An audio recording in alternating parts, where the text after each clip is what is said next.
Let's stay with the issue around fuel. Our reporter Pule Letshwiti-Jones is out at a petrol station in Randburg here in Johannesburg, joining us now. So Pule, are we seeing massive queues, or are South Africans going, oh, you know what, I've just given up trying to save money? What's the situation?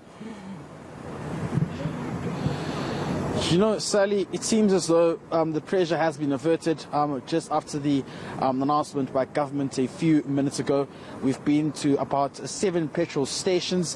What we're witnessing is not a lot of vehicles coming in to try and, panic buy for petrol fuel, or rather fill up their cars. But it was also quite interesting to see another year from what some of the petrol station managers are saying is that they had anticipated, rather expected, more vehicles coming here to try and pour petrol. And we're at one of the stations in Randburg where we've seen quite a number of cars just coming in and going out as well. As you can see here from my side, this is just some of the vehicles just pouring in, not quite full at this particular moment, but we have been traveling to other stations as well.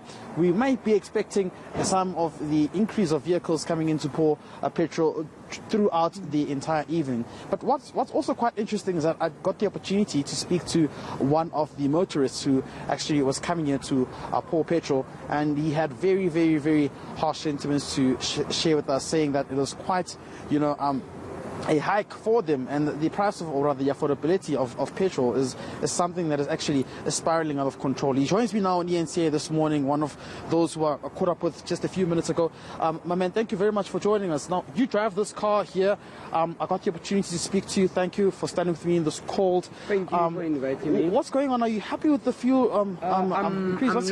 I'm not happy with the fuel because I'm about to sell my car because the fuel is going increase too much, and the government is taxing us left and right. So the fuel, well, it's every day going up, but I'm not happy with that. That's why I'm selling my car. There's my car standing there because I have a kids to provide. I have to pay tax. I have to do this. So I'm selling my car because only I can afford only to pay for 24 rand for a petrol. So that's why I'm selling for my car. My car is not a problem. It's not giving me a problem. I'm selling it only because I can't afford the petrol anymore. I have to pay a lot of petrol anymore. They taxing me for food. They taxing me in my salary. They taxing me in a lot of things.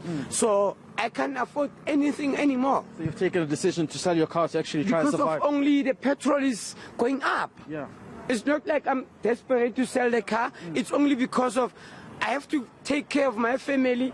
But the car, when it's going up like this, the petrol, everything, I can't make it. I like to drive the car every day. I like to take care of my family. I like them to be in my car every day, to drive up and down anywhere when they want. But when the government is taking everything up, I can't. It's too much of us. They're taking us on food. They tax us on food. They tax us in our salary, in everything. So it's too much of the government, what they're doing.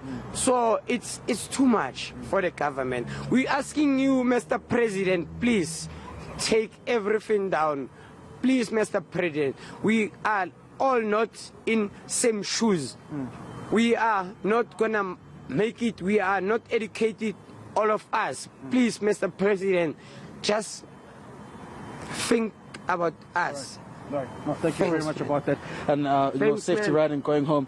Those are one of the people we're speaking to, Sally. Some of the sentiments that they're sharing regarding how they believe that, the economy is actually spiraling down on them, saying affordability is becoming a concern.